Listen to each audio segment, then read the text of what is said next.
સુરત મનપા સંચાલિત ગાર્ડનમાં private security તરીકે એક જ કર્મચારી ડ્યુટી કરે છે। સિક્યુરિટી કોન્ટ્રાક્ટ દ્વારા બે કર્મચારીઓના નામે મનપા પાસે રૂપિયા લેવામાં આવી રહ્યા હોવાનો પર્દાફાશ થયો છે। કેટીવી ન્યૂઝ ગુજરાતી દ્વારા રિયાલિટી ચેક કરતા એક સિક્યુરિટી ગાર્ડ ગાર્ડનમાં ફરજ બજાવી રહ્યા છે અને કોઈ સિક્યુરિટી ગાર્ડ આ ગાર્ડનમાં નથી, છતાં બે સિક્યુરિટી ગાર્ડના નામે મનપા પાસેથી પૈસા લેવામાં આવી રહ્યા છે। સમગ્ર મામલો ખુદ વોચ એન્ડ વોર્ડ વિભાગના સુપરવાઇઝરની સરપ્રાઇઝ વિઝિટમાં પોલ ખુલી છે। વોચ એન્ડ વોર્ડ વિભાગના હાજરી પત્રકમાં બે સિક્યુરિટી ગાર્ડ ફરજ બજાવતા બતાવવામાં આવી રહ્યા છે। મનપાના અન્ય ગાર્ડનમાં પણ આવી પોલ ચાલતી હોવાની શંકા સામે આવી રહી છે। વોચ એન્ડ વોર્ડ વિભાગના સુપરવાઇઝરની કોન્ટ્રાક્ટર પર શું કાર્યવાહી કરવામાં આવશે, આ સવાલ પૂછતા કોન્ટ્રાક્ટરે સામે પેનલ્ટી વસૂલવામાં આવશે તેવું જણાવ્યું હતું। પાલિકા દ્વારા ગાર્ડનમાં પ્રાઇવેટ જે સિક્યુરિટીનો જે કોન્ટ્રાક્ટ આપવામાં આવી રહ્યો છે, ત્યારે આવા કોન્ટ્રાક્ટથી કામ કરતા જે સિક્યુરિટીના કર્મચારીઓ ખાસ કરીને આપને ઠેર ઠેર જોવા મળતા હોય છે।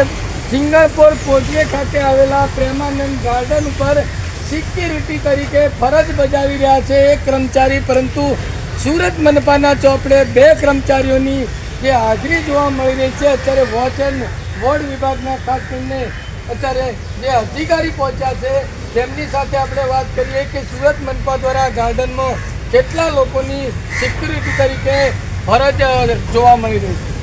8 થી 4 ને 4 થી 12 માં બે ગાર્ડ અહીંયા આપેલા સાહેબ, અહીંયા એક જ ગાર્ડ છે, એના માટે એક્શન લેવામાં આવશે। અમે પછી બપોર પછી ચેક કરવા આવશે, જો આ વ્યક્તિ મળી એના પર એક્શન લેવામાં આવશે, પેનલ્ટી આપવામાં આવશે। છેલ્લા લાંબા સમયથી ધનસુખભાઈ નામના એક કર્મચારી ફરજ બજાવે છે, અહીંયા કોઈ સિક્યુરિટી તરીકે અહીંયા નથી।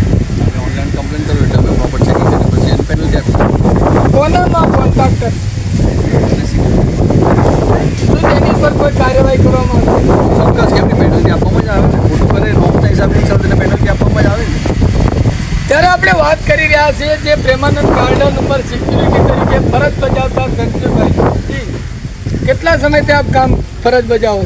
હું 4 વર્ષ ઉપરથી છું અહીંયા ઘડી, એક જ છું, સવારથી રાત્રે 11 વાગે લગી। સુરત મહાનગરપાલિકા દ્વારા જે કોન્ટ્રાક્ટ આપવામાં આવ્યો છે GSS ગણેશ સિક્યુરિટી સર્વિસ, તેમના ચોપડે બે વ્યક્તિઓ બતાવવામાં આવ્યા છે અને બે વ્યક્તિનો પગાર એસએમસી દ્વારા તેઓ મેળવી રહ્યા છે। આપ અહીંયા એક જ વ્યક્તિ છો ને? હું અહીંયા એક જ છું। ત્યારે આપ જોઈ રહ્યા છો સુરત મનપામાં ક્યાંક ને ક્યાંક સિક્યુરિટીમાં પણ કૌભાંડ સામે આવી રહ્યા છે। ફરજ માત્ર એક વ્યક્તિ નિભાવી રહ્યો છે અને સુરત મનપાના ચોપડે બે કર્મચારીઓનો પગાર લેવામાં આવી રહ્યો છે। ત્યારે ક્યાંક ને ક્યાંક આવા તો અન્ય ગાર્ડનોમાં પરિસ્થિતિ હશે, પ્રજાના ટેક્સના પૈસા ક્યાંક ને ક્યાંક આવા વચેટિયા ખાઈ રહ્યા છે અને સુરત મનપાની તિજોરીને ચૂનો ચોપડી રહ્યા છે। અન્ય કેટલાક વડીલો છે તેમની સાથે વાત કરી। કાકા, આપ ગાર્ડનમાં રોજ આવો છો?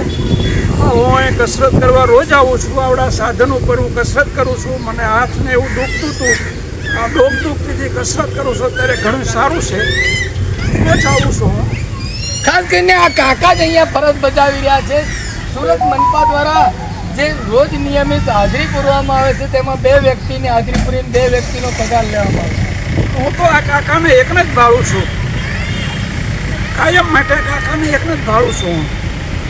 ત્યારે આપ જોઈ રહ્યા છો પ્રેમાનંદ ગાર્ડન ઉપરની જે આપને સીધા દ્રશ્યો બતાવી રહ્યા છું। ખાસ કરીને જે સિક્યુરિટી ગાર્ડ તરીકે ફરજ બજાવતા ધનસુખભાઈ, તેઓ લાંબા સમયથી અહીંયા ડ્યુટી કરી રહ્યા છે અને સુરત મનપા દ્વારા ખાસ કરીને વોચ એન્ડ વોર્ડ વિભાગ દ્વારા